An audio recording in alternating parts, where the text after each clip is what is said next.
أعوذ بالله من الشيطان الرجيم. بسم الله الرحمن الرحيم. إن الذين آمنوا والذين هادوا والنصارى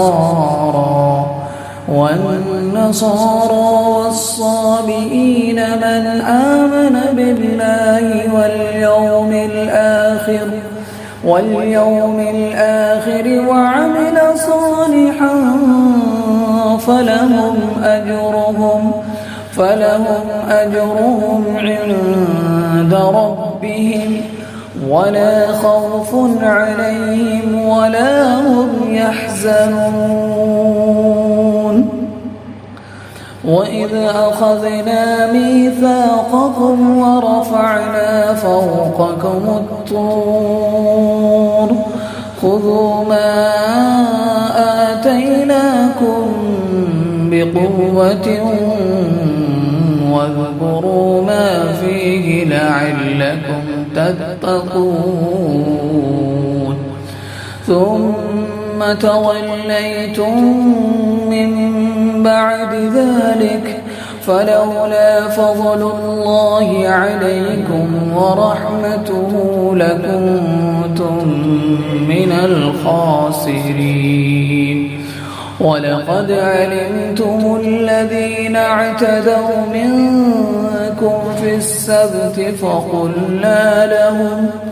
فقلنا لهم كونوا قردة خاسئين فجعلناها نكالا لما بين يديها وما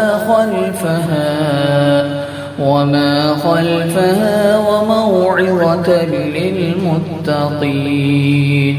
وإذ قال موسى لقومه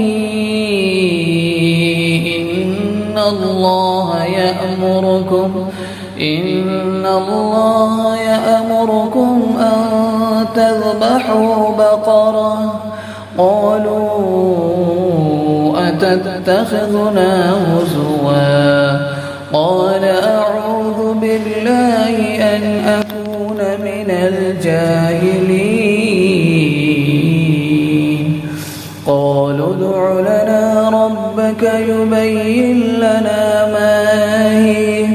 قال إنه يقول إنها بقرة لا فارض ولا بكر عوان بين ذلك فافعلوا ما تؤمرون.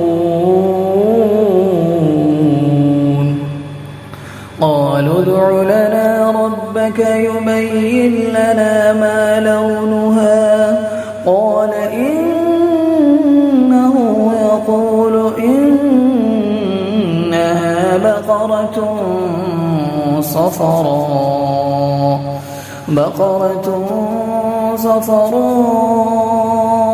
فاقع لونها تسر الناظرين.